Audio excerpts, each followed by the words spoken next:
I'm Leigh Brown. This is Crazy Shit in Real Estate. Today's story really made the hairs on the back of my neck stand up, and I was a little panicked about the outcome. So I think you're going to enjoy the conversation too. Plus, we talk about the overlays of life and how we can fix society. It's kind of a rambly, but hopefully you'll enjoy it. It's a good conversation with Sarita Edgerton. She's a realtor in Spartanburg, South Carolina. So enjoy the conversation, and I'll see you on the other side. Good morning. Good morning. Can you hear me now? I do. You sound amazing. Okay. And I'm such a big fan of yours. Well, I'm your big fan too. What's happening in Greenville today? You got any rain? A lot of rain. I'm going to take my glasses off because I can't see you. So you'll be all fuzzy from now on. Because if I had to read something, I'd put my glasses on too. I know. I watch you all the time. And I'm so excited you're coming to Greenville soon. So are you going to come to that one? Is that your office, or are you going to be just a fly on the wall? it's my office. Yeah. Oh, yay. Yay. So he just posted it yesterday. So I'm so excited. He just posted it yesterday. Well, you know what? He knows realtors. There's no reason to post it early. They won't come. And they don't read their emails. So, just got to wait till the day up, I was on a call earlier and we were just saying, how do we use something like ChatGPT or AI to get in front of realtors? And I was like, there's something to that. And I don't know what it is, but it's going to be creepy. It's a little weird. I homeschool my kids. So I teach at a co-op, and we're having to learn how to check their work for, is it ChatGPT? I mean, it's insane. Right, because people are using it now. They're like the little blurbs for their properties they're selling. Yeah, it's how quickly this is evolving. I mean, we're doing days now where it used to be months and years.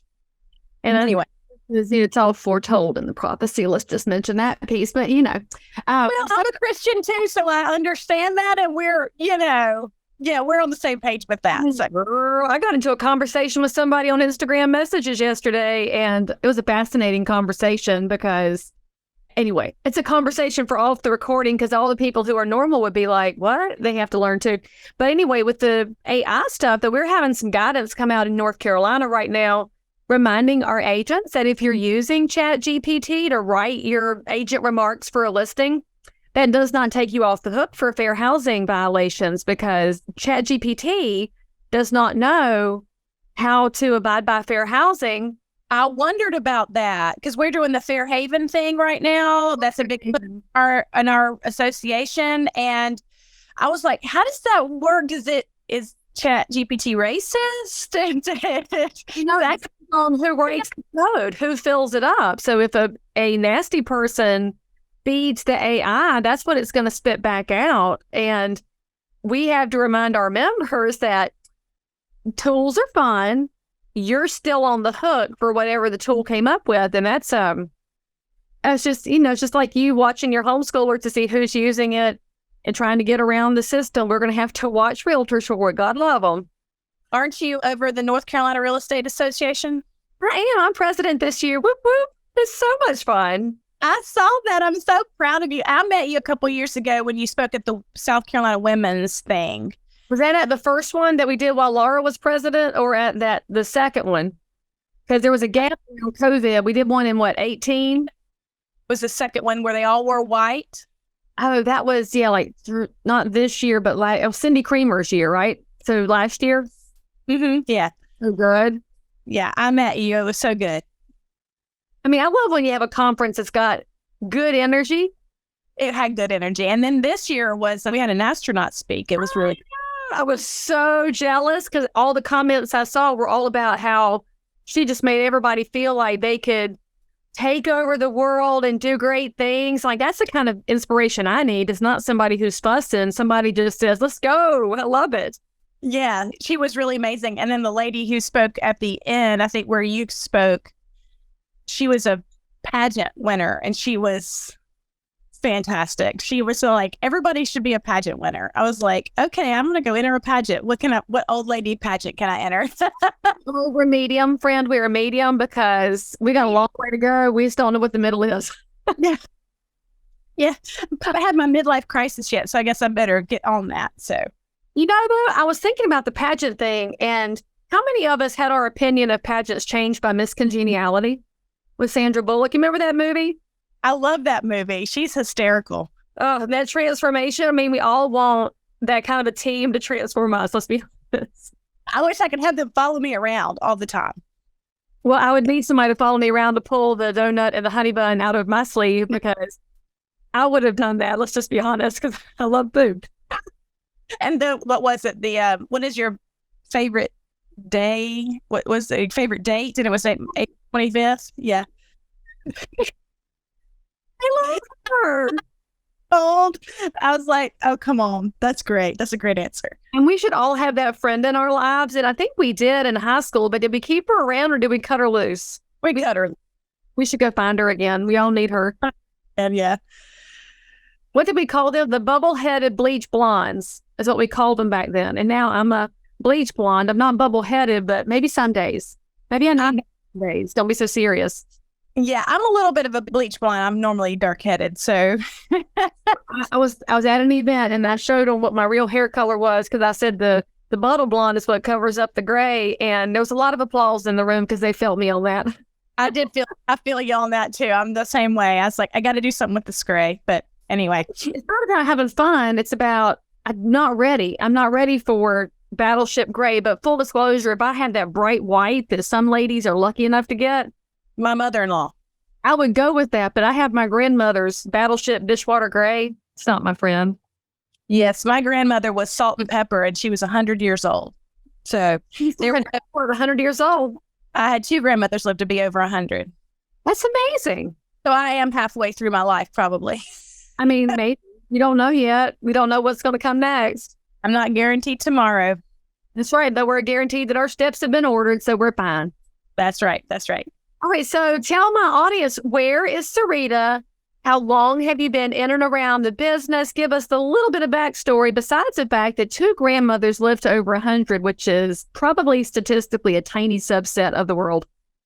Probably. I live in Spartanburg, South Carolina. I am a mother of 4 children, and one of my children is married. And so I'm a mother-in-law. That is a newer title for me, and I'm really excited about that. He has set the bar really high for the rest of my children. Oh, yay. I love him, and I'd say he's my biggest fan, even above my kids. Like, I'm a member of another podcast I do on a regular basis, and he listens to all of my podcasts over and over and over again, but he is just amazing. So, and I've been in the real estate business about 3 years. I decided in the middle of COVID to get my real estate license, and South Carolina, we don't recommend this. We moved 15 days before 15 days to slow the spread from North Carolina. I lived in Hendersonville. We moved to Spartanburg. We bought our house in Spartanburg on February 29th, so it was leap year, and March 15th was when everything stopped. The world stopped. Moving during a pandemic, don't recommend it. So where was your stuff when the shutdown hit? Had your stuff arrived at the new house, or was your stuff in transit? Our stuff had arrived at the new house, so we had lots of time to get our house in order, to get everything unpacked. You would think I would have that all done. I don't. But even you have no excuse. I have getting to know people, finding a new church home, that was very difficult because everything was online. Everything was online at that time. And even though South Carolina, we were open back up really quickly. I think May, the governor was like, we're done with this. We're opening back up. And I am one, if someone tells me the rules are you can't walk this way in the grocery store, I do the opposite. I actually wrote a little blurb about finding toilet paper and having to go the wrong way to get a pack of toilet paper for my family of 6. I needed toilet paper. We use toilet paper. Yes, you do. So we use toilet paper in a big way. And it was like going on safari to find the elusive pack of toilet paper, but going the wrong way. I did all of that. And I was very anti not wearing masks and things like that. So, I'm a bit of a rule breaker when it comes to stuff like that. Don't tell me I can't do that. Which actually makes you a perfect fit for real estate because you have to figure out your own pathway and you have to overcome other people's obstacles in a kind and respectful way so that your clients can succeed. I mean, you think about the thousands and thousands and thousands, almost 1.6 million realtors in the country. If you don't go against the grain, how is anybody going to know you exist? So that personality trait can fit you in this business. Yes, and I started out before I had children. I was in corporate sales, and I was one of the only females at that time selling transportation. That's what I did. I sold transportation before I became a full-time stay-at-home homeschool mom. And I was homeschooling really before homeschooling was kind of cool, thanks to COVID. So this is my 16th. I just finished my 16th year of homeschooling. My 19th year of teaching. I actually have a teaching degree. So that's what my degree is in. And so that's how I was good at sales. That's how I got into real estate. And so that's kind of how it started. And here I am on the Leigh Brown podcast. I'm so excited. Right. So before I dig into the real estate side, what's the other podcast you're a part of? I want to know because I'm a podcast junkie myself. I want to look it up. Okay. It's called The Burrows of Berea, like donkey, burrow. Uh-huh. Lord, look, I can't see without my daggum glasses on. I was going to try to, but I refuse to set the large font on my phone, and that's a matter of vanity for me. So I'd rather to get my stupid glasses. Burrows of Burrows of Berea podcast. Here it was. Wait a minute.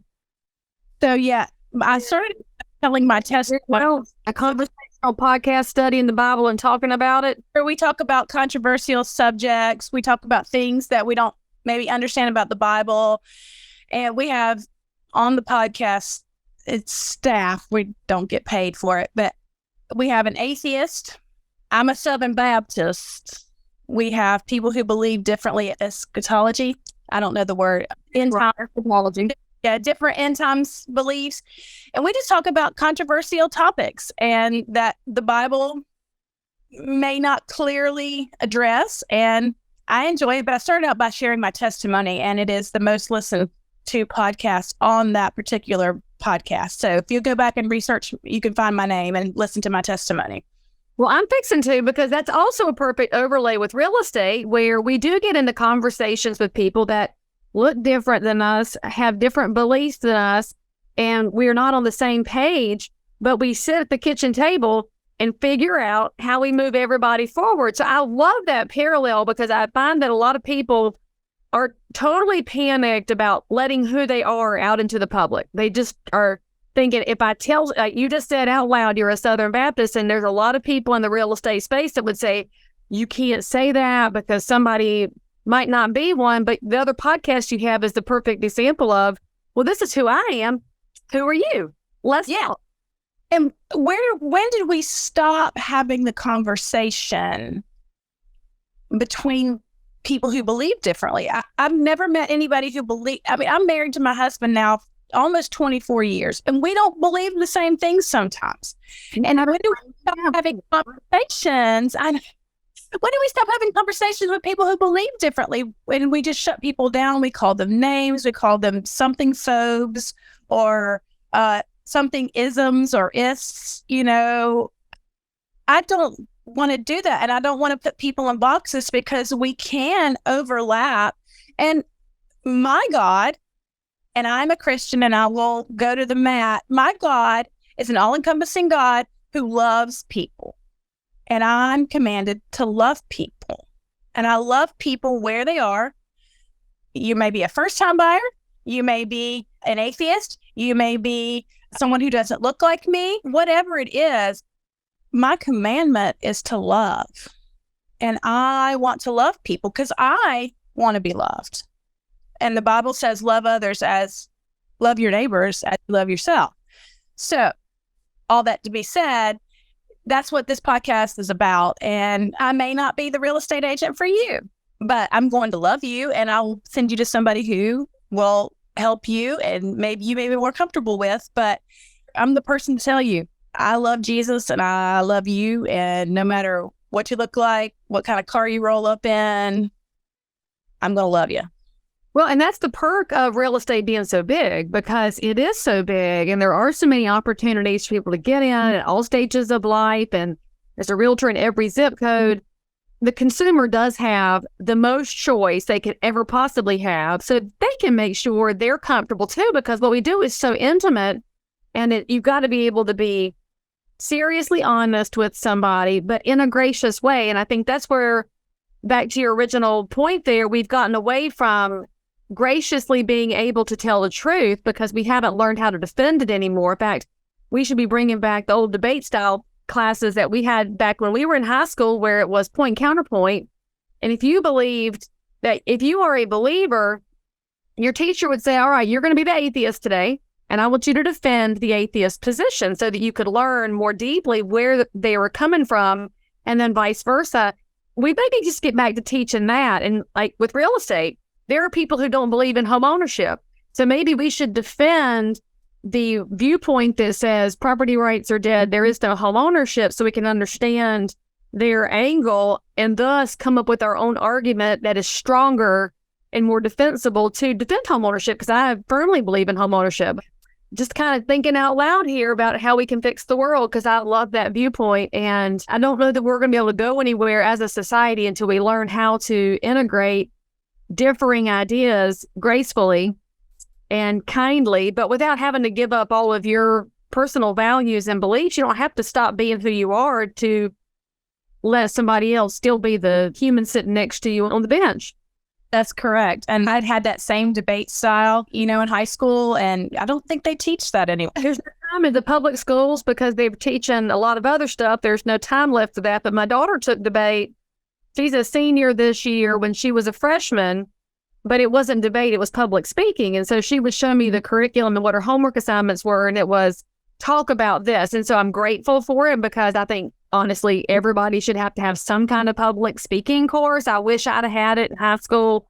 I wouldn't have been such a late bloomer, perhaps, but it was not debate. She wasn't having to defend anything with facts and figures and cognitive thinking. It was all emotion. And I'm not a fan of people that live by emotion, because frankly, it's exhausting. It's just exhausting to be emotional all the time.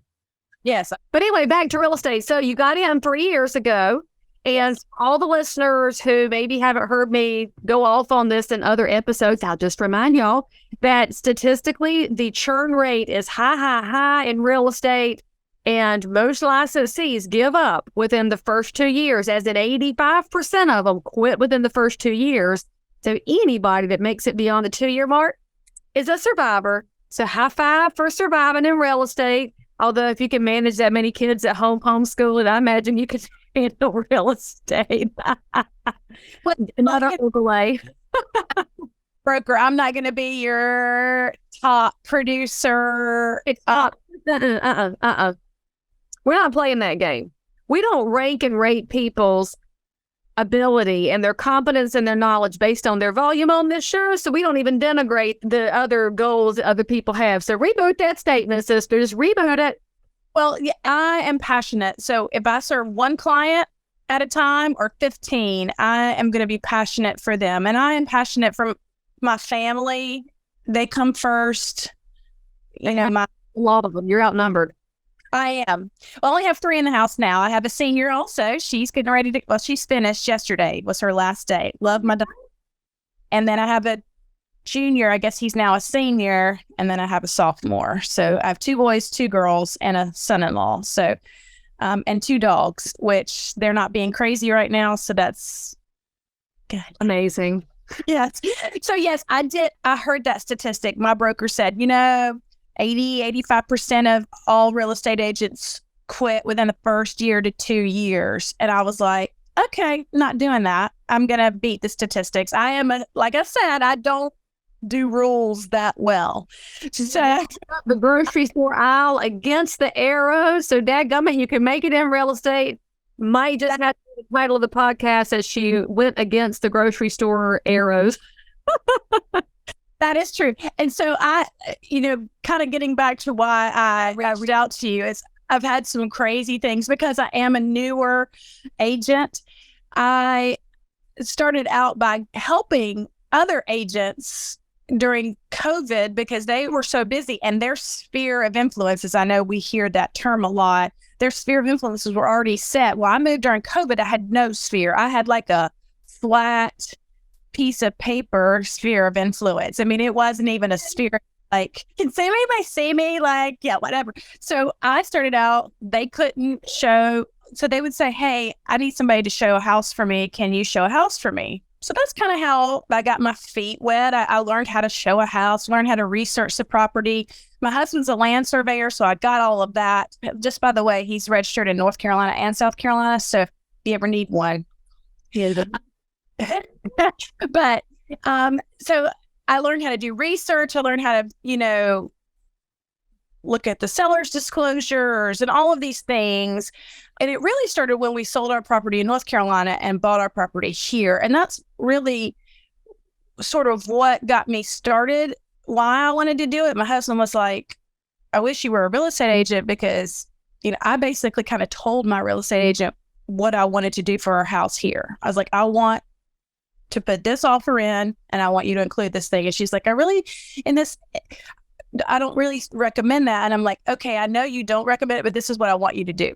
And so I got what I wanted. So he is like, you're really good at this. Maybe you should think about it. I said, okay, I'll think about it. And South Carolina had recently, I think the year before, made it where you could do your real estate classes online, which during COVID became a thing. So South Carolina had actually done something that was ahead of the curve, not reacting to the curve. I know, right? And so that's what I did. I studied and took the test online. I actually had to go to North Carolina to take my licensing, which was bizarre because North Carolina was shut down completely. I actually had to go to Charlotte, Gastonia to take it, and which is kind of where you are, right? So I started out, like I told you, by helping people show houses or maybe taking referrals that they were too busy to take. And it might have been that they had a property that they listed and they had a client call about it or somebody call about it and they referred them to me. So I took had some crazy encounters. And that's why I reached out to you about this, because I have a couple of stories that might make you laugh a little bit if you're up for that. Let's go for it. And that's what my listeners are here for, is to say, wait, what? That's what I want to hear. Even in 3 years, you haven't been in forever and the situations just appear. So what's the biggest one that you love to tell about? Okay. So this one actually just happened a couple months ago. So this one didn't happen during the learning curve. Name no names. We name no names here. The guilty must identify themselves. No. So I got a call about a piece of property and I said, sure, give me your name. And I did a little research with our Forewarn app. I don't know if y'all use that in North Carolina. I'm a South Carolina member, and that was my favorite benefit because we don't have it in North Carolina yet. So high five, South Carolina. Again, you're the president, so you can make that happen. We're trying. There are a couple of hoops you have to jump through, but, South Carolina is trying to help North Carolina do that because we sister states, Well, yeah, and y'all just helped us with the seller's disclosure and the due diligence thing. So we're helping each other. So anyway, I did my due diligence on my client, my buyer's side. And so he said, okay, I want to see this property. I said, okay. I called the list agent doing my due diligence. What can you tell me about the property? It's been on the market for a little bit of time, which is unusual. The properties aren't staying on 100 days, right? So I knew something was a little off. And she said, well, please feel free to go show the property. Just want to tell you that the seller's relative lives in the home and that person will be there when you show the house. And he's a little odd. Okay, no problem. I have a family. I'm from the South. We do odd. Okay. You feel me? I mean, I'm from Shelby, North Carolina. We do a little odd. Right, girl, down here in the house, but we don't hide our crazy people in the South. We just put them out on the front porch and everybody else is fine with a glass of sweet tea. That's right. So I show up to the property. My client has already, and I had informed my client that all of the things would be happening. So I show up. I'm early. I'm always early. He's already there talking to the person who lives on the property. And okay, so we're standing there talking, and odd is a word that I would use to describe this particular human being. God loves him and God created him. So, I was trying to be gracious. So we're standing there having this conversation. He clearly wants the property to be sold because he'll get a cut of whatever. They're related. And this was family property going back 70 to 100 years. Okay. So, when family is involved in business, sometimes it doesn't go well. So we're all standing there talking, and he's talking about the person that owns the property, and it's not pleasant. And I'm just, we're standing in this threesome, real tight, outside of the actual house. We're standing on the property. And he goes, yeah, after my conviction, and this wasn't a religious conviction, this was a felonious conviction. He said, after my conviction, things just kind of fell apart. And I looked at him, and so not asking the question, because I'm not going to ask that question because my mama told me to be polite. My buyer says, conviction for no buyer. The question's already there. And he goes, yeah, I was convicted for making bombs. If you are remotely awake, then you know that we are heading into some really tricky economic times. We have home buyers that have put the kibosh on buying because they have interest rate shock. We have sellers who have found out suddenly their houses aren't dipped in 14 karat gold. And as a realtor, you are still trying to keep up with the business you have and trying to answer questions in the meantime, while also managing sky high fuel cost at the pump. Never fear, because my new video course is coming out right now, and it's called How to Dominate During a Recession. Look, I've been a realtor for 22 years. I came through the last recession by the skin of my teeth. Actually, not even the skin of my teeth. My business went up every year during the Great Recession, and it's all because of education and getting in front of the curve so that I could serve as many neighbors as possible and help them weather this storm as well. So this course is 4 modules. There might even be some bonus content for you. And I have priced it so that everybody can get a hold of it and go out there and do great things for the American dream and for home ownership. The price is $199. Click on this link. If you take action, you can be the one who brings great information and great solutions, and also paired with realism and optimism into the marketplace that you serve. I am delighted to bring this out as quickly as possible because, friends, there's no time like the present to make sure our neighbors are stronger and we protect the American dream. We both took about 3 steps backwards and was like, how about that? Nice. How long ago was that? And then he told us, and it wasn't terribly long ago. And so he goes, but it was wrong. You have the right. I was like, okay, sure. But can we go toward the property now?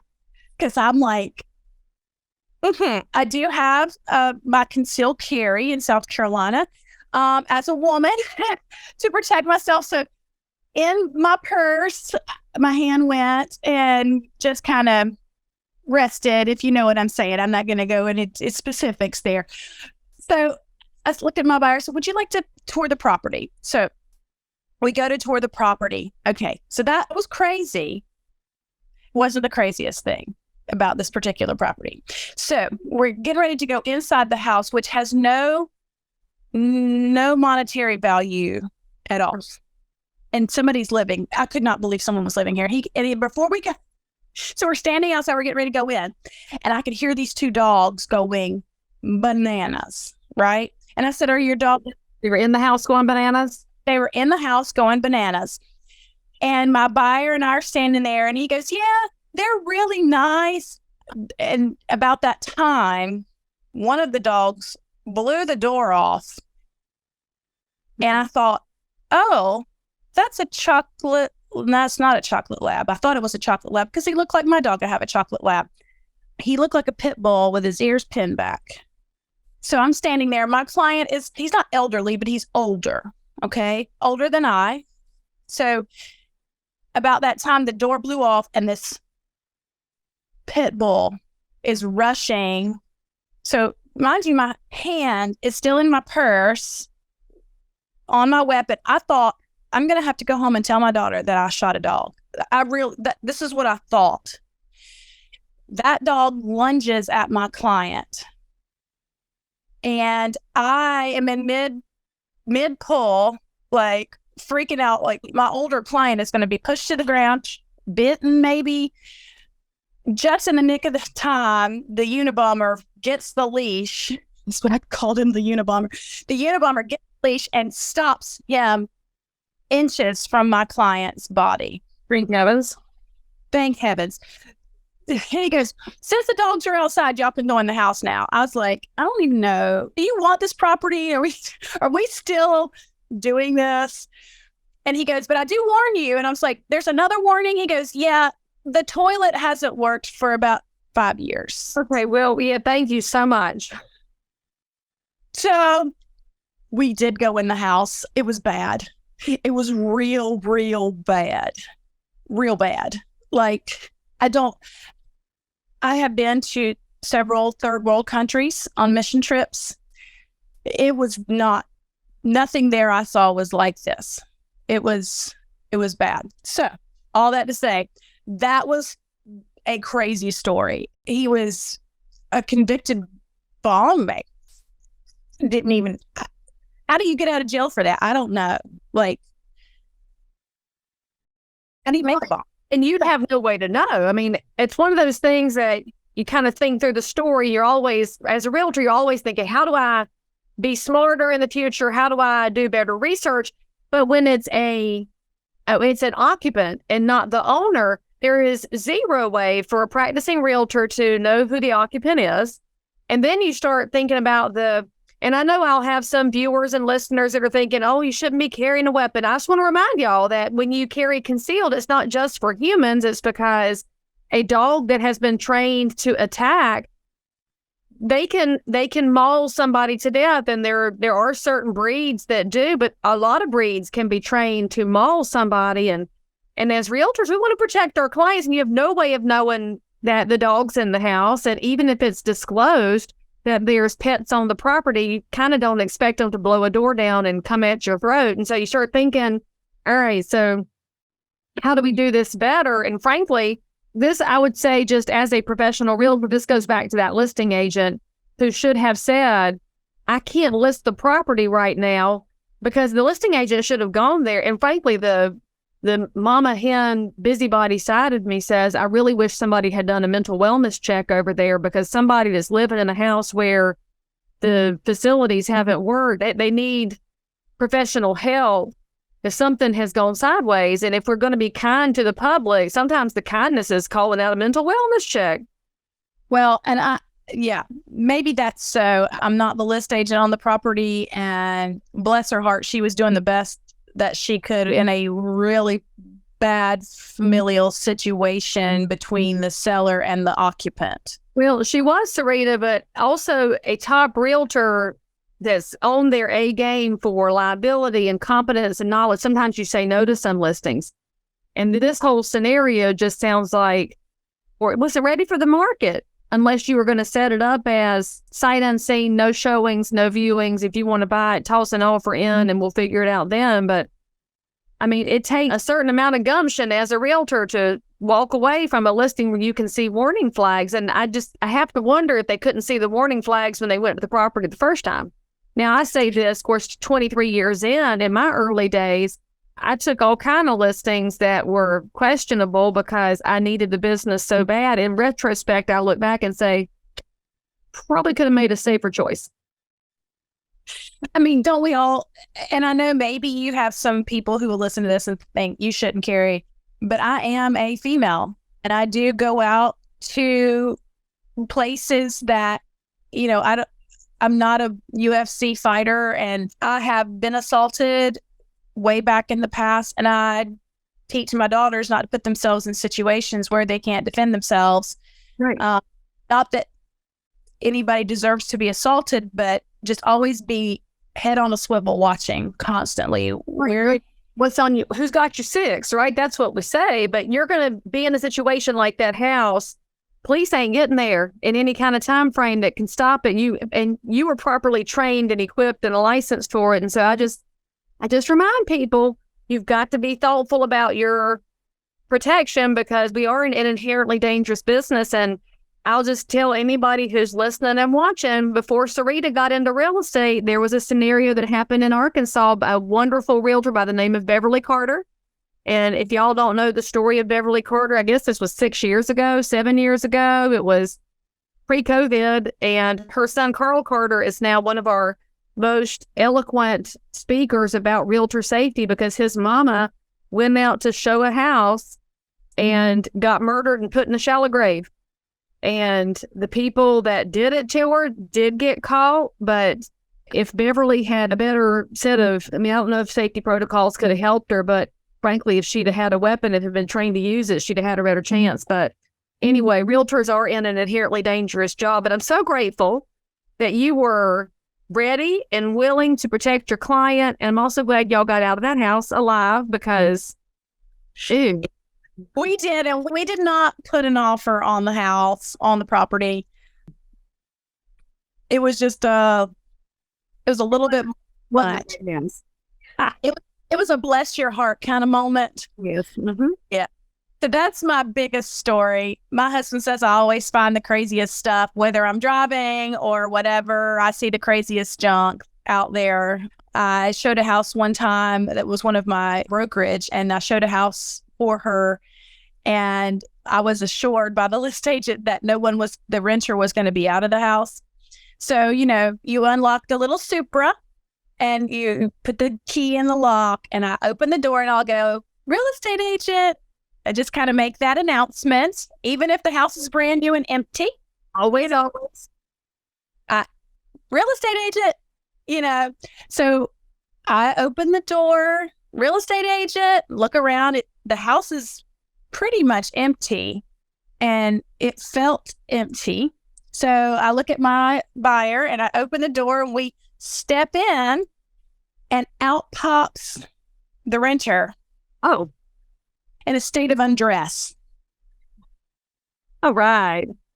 I look at my buyer, and she and her husband look at me, and we're like, we'll wait outside till you're done. So we go back outside and stand out by the road, waiting for this poor fella to accommodate himself. And he does come out and sit in the front yard while I show my clients the house. Yeah, that was another situation. I was like, saw a bit more of the house than I thought I was going to see. Well, that's a nice way to put it. I've done some unscientific research, and I estimate that at least a third of professional realtors have encountered a naked person in the process of conducting real estate. Not to say naked, because they're not always doing something while they're naked, but we see way too much skin in this business, and it's completely unexpected every single freaking time. And we don't want it. I don't want it. I don't have any eye bleach. And so as we wrap up this very fun little chat here, I want you to give one piece of advice to a new realtor. So an early career realtor who's newer than you are. What's the one piece of advice you would give to them, or to the public if they're hiring their own realtor? Pick one of those and give a piece of advice to the listeners and viewers. I think, and I hear people, and not, I want to be careful how I say this. I think sometimes give the newer person a shot. Not that having an experienced agent, because as a new realtor, I'm fortunate enough to be in a brokerage where my broker loves us. He educates us. We've had 2 other managing brokers who I can call and say, hey, is this the right thing? Did I do this right? I don't always pass that along to my clients. I don't want them to feel like, but sometimes that newer realtor, they have the support, especially if they're in a good brokerage, they have that support system where they can figure out the paperwork, they can figure out the next steps, but they're passionate. They're wanting to get started. They're hungry. They may not have 25 buyer clients. They may not have 25 sellers, so they can do the personal. We all had to start somewhere in our career. We were a first-year teacher. We were a first-year politician. Lord, we could do with a few more of those. We were all a first-time something cashier, where we didn't understand, but you were hungry. And so maybe that person doesn't have 25 years in the business and is a legacy member and all of that stuff. Maybe that person has 25 days in the business, but she or he will give you 100% of their passion. So give that newer person a shot. There we go. Maybe you look at the brokerage instead of, okay, I looked at this one particular real estate agent. She doesn't have a lot of experience, but that broker in charge has fantastic reviews. And so maybe give that person a shot. And I'm grateful for those people who have trusted me, who have, helped me stay in the business 3 years, because I am passionate for my clients. I am passionate for my listings and for my buyer clients. It was really tough, and you can attest to this, to have buyer clients during 2021 and 2022. Sarita, if somebody wants to find an amazing realtor and give them a shot right there in Spartanburg, South Carolina, how can they reach you, and what's the best way for them to find you? You can find on Facebook, Sarita Edgerton Realtor. I have a Facebook page, and our brokerage is Ponce Realty Group. Robert Ponce is my broker in charge. I love him to pieces. He's just good people. He's good people. That's a phrase the rest of the world should adopt from us, because it tells a lot of a story. And Sarita, thank you so much for coming on the podcast to give us a very uncomfortable, and luckily you came out of a good story, but also some perspective on realtor life and life. So I appreciate you for coming on to chat with me today. Well, I appreciate you. You're a mentor to me, and I look up to you, and I can't wait to see you in Greenville very soon. I will see you very soon. And for all of my listeners, say something nice about Sarita down in the comments, and make sure you subscribe for more episodes. And all of her contact information, as usual, is in the show notes for this episode. So you can call Sarita if you have questions about South Carolina or homeschooling or her other podcast. Ask her about anything. I imagine she'll tell you. All right, friends, make sure you tune back in next time, and we'll see you. Bye. So if you found value in this episode, please like and subscribe to this channel, turn on the bell, and catch another amazing episode by clicking above. Crazy Shit in Real Estate is also available in all of your normal podcast apps. So if that's where you like to hang out, go find me, click subscribe, and most importantly, leave me a review that says you think I'm awesome, my guests are awesome, or this content is just exactly what you were looking for. And then, by the way, if there's something you need, you want to learn about something, you can comment below anytime. You can also send me a direct message if you need to remain anonymous. No judgment. But anyway, I'll only judge if you forget to subscribe and click. I'll see you next time.